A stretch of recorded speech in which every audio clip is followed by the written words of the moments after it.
গরম গরম চা হাতে লাভা থেকে তোমাদের জানাই গুড মর্নিং। কিয়ান কোথায়? দাঁড়াও, এই দেখো, ও এখন ঘুম করছে।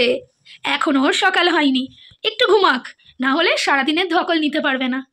চলো তোমাদের দেখাই বাইরের প্রাকৃতিক দৃশ্যটা, দারুণ। এসো। আকাশ ঘিরে মেঘ করেছে, সূর্যি গেছে পাটে, খুকু গেল জল আনতে পদ্মদিঘির ঘাটে। কি পদ্মদিঘি দেখা যাচ্ছে? না না, ওটা পদ্মদিঘি নয়, ওটা হলো একটা জলাশয় বা রিজার্ভার। ওখানে সরকার কোনো কারণে ওটা তৈরি করেছে, কিন্তু এখনো সেটা ইনকমপ্লিট। দেখো সামান্য জলও রয়েছে। আর ওই যে দেখা যাচ্ছে মনাস্ট্রিটা, চলো সকাল সকাল একবার ঘুরে আসি মনাস্ট্রিতে। আর এই যে মনাস্ট্রির এই বিল্ডিং এর এই কক্ষটাতে ওদের প্রার্থনা হয়, যেমন আমাদের স্কুলে ছোটবেলায় সেই জনগণমন আমরা গাইতাম, ঠিক তেমনই এখানে লর্ড বুদ্ধের সামনে সকলে প্রার্থনা করে।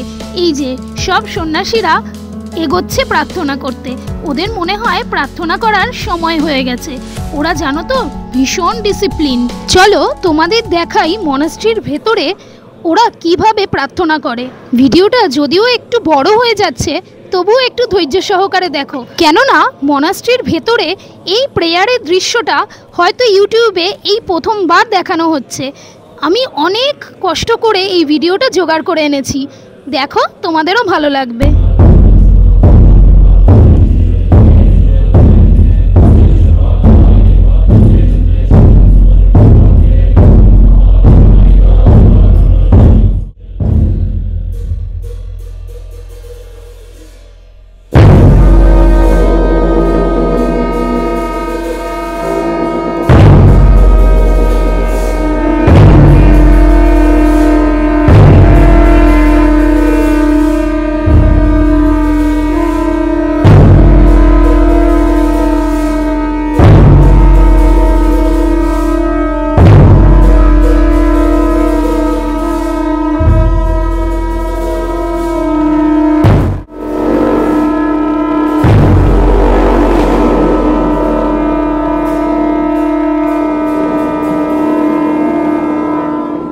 বন্ধুরা, কেমন লাগলো এই প্রার্থনার দৃশ্যটা? এরপর আমরা হোটেলে ফিরে ব্রেকফাস্ট সেরে বেরিয়ে পড়লাম সাইট সিনে। চলে এলাম চাঙ্গে ফলস দেখতে। এটা লাভা থেকে বেশ খানিকটা দূরে, কিন্তু কোলাখামের বেশ কাছাকাছি। এটিকে উত্তরবঙ্গের সর্বোচ্চ উচ্চতার জলপ্রপাত হিসেবে বিবেচনা করা হয়, যার মোট উচ্চতা 984 ফুট বা 300 মিটার।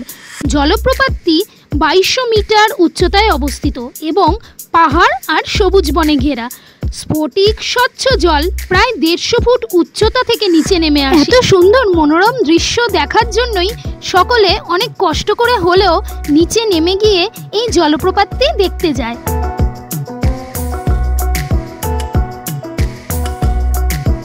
চারিদিকে ঘন জঙ্গলে ঘেরা এই রাস্তাটি দিয়েই আমাদের নিচে যেতে হবে, কিছুটা ট্রেকিং এর মতো, কিন্তু হাতে কোনো লাঠি বা কিছু নেই যা ধরে নিচে নামতে পারি। আর কিছুটা যাবার পর নাকি স্যাঁতস্যাঁতে রাস্তা শুরু হচ্ছে। এই শুরু হলো বলে জানি না কত দূর যেতে পারবো, দেখি চেষ্টা করে কত দূর যাওয়া যায়। সবাই ভয় পেয়ে গেছি, কি ইচ্ছা আছে যাওয়ার? একদমই না। কি দাদা ভাই আগেই মুখ ঘুরিয়ে দিয়েছে। পিপি কিন্তু ভয় পাচ্ছে। দিদা একমাত্র ডেসপারেট, দিদা যেতে চাইছে। দিদা এটা বৈষ্ণোদেবী নয়, লাঠি নিয়ে যাবে, পূর্ণ অর্জন হবে না। এটা চোখটা খুব সুন্দর লাগবে, মনটা ভরে যাবে, ব্যাস আর কিছুই না। হ্যাঁ, তারপরে মিমি বলো, যেতে তো খুব ইচ্ছা করছে। দাদু দাদু জাস্ট দেখছে, দাদু দেখছে, দাদুর যাওয়ার ইচ্ছে নেই। হ্যাঁ, দাদু রাস্তাটা দেখছে। আর কিয়ানের বাবা আর পিপা আগেই গাড়ির মধ্যে বসে গেছে, ওদেরকে কোনোভাবেই নিয়ে আসিনি কারণ খুব রিস্কি। তো বন্ধুরা, যদি কখনো লাভা চাঙ্গি ফলস আসো, প্রিপেয়ার হয়ে আসবে, কারণ এখানটা খুবই ভয়ঙ্কর রাস্তাটা আর অনেকটা নিচু। এই যারা দেখে আসছেন তারা বলছেন যে মোটামুটি আধ ঘন্টা নামতে লাগছে, উঠতে তার 3 গুণ, আর খুবই কষ্ট। তো আমি আপনাদের এইভাবেই দেখিয়ে দিচ্ছি। বন্ধুরা, চাঙ্গি ফলসে মাঝপথে গিয়ে ফিরে এসেছি, তাই হাঁপিয়ে গেছি। দেখো আমাদের অবস্থা, কি করে 1 টাকা চালানোও যায়নি, তাই এই অবস্থা। কেমন করেছি? তুমি কোন মোমো খাবে? কোন মোমো? ওই যে এই মোমোটাকে খাবে। কিয়ানের মিমির কিন্তু নিকনেম মোমো, আজকে সবাই জেনে গেল। আচ্ছা, এটা ভেজ মোমো নাকি চিকেন মোমো? বন্ধুরা তোমরা কমেন্টস করবে, দেখে বলো এটা চিকেন মোমো না ভেজ মোমো। হাত দিয়ে হাত দিয়ে কামে গেন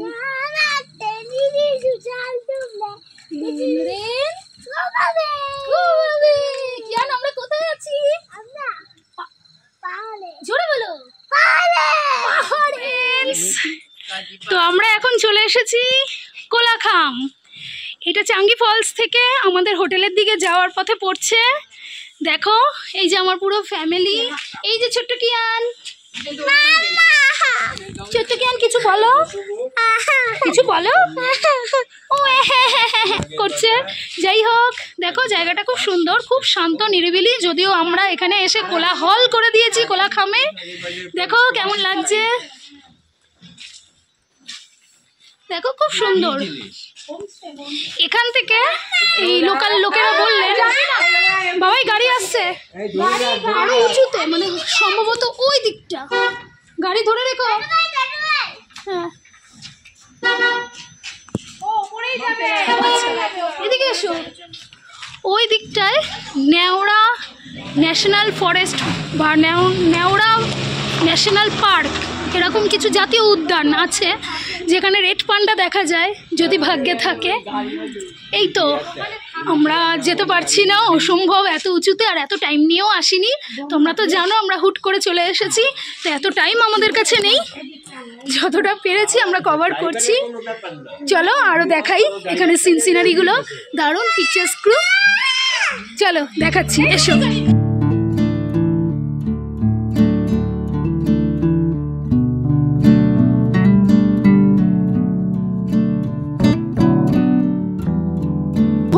কোলাহল থেকে যদি বাঁচতে চাও, 2 দিন শান্ত নিরিবিলি পরিবেশে থাকতে চাও, যেখানে কেউ তোমাকে বিরক্ত করবে না, তাহলে চলে আসতেই পারো কোলাখামে। এখন তো অনলাইনে অনেক হোমস্টের সন্ধান পেয়েই যাবে। জাস্ট 2 দিন তোমার ব্রেনের শরীরের রেস্ট। তোমরা কিন্তু কমেন্টে অবশ্যই জানাবে কেমন লাগছে এই ব্লগটা আর এই পরিবেশটা। কখনো তোমরা এসেছো কি না সেটাও জানাবে, তাহলে আমাদেরও ভালো লাগবে। ভিডিও করার একটা মোটিভেশন পাই ছোট্ট কিয়ানকে নিয়ে। তোমরা পাশে না থাকলে আমরা কোনোভাবেই ভিডিওটা মানে করার মোটিভেশন পেতামও না, আমাদের ইচ্ছে বা আগ্রহ হতো না। তোমরা পাশে আছো বলেই আমরা এইখানে এত দূর আসতে পেরেছি। কিয়ানকে তোমরা এইভাবেই ভালোবাসা দিও। আমরা ঘুরতে যেতে খুবই ভালোবাসি। দেখেছো কেমন বদমাশি করছে, দেখো দেখো ছোট্ট কিয়ানের বদমাশি। আমরা রয়েছি এখানে ঠান্ডায়, মেঘের ভেতর আমরা সাঁতার কাটছি। মেঘের ভেতর মানুষের জলে সাঁতার কাটে, আর আমরা মেঘে সাঁতার কাটছি। বলো আমরা কত এগিয়ে। ওখানে সব ফ্যামিলি রেস্ট নিচ্ছে, আর আমরা 3 পাগল মানে পাগল। আমরা রাস্তায় মেঘের মধ্যে ভিজেনি, হাত পা শুকনো, কিন্তু বেশ এনজয় করছি।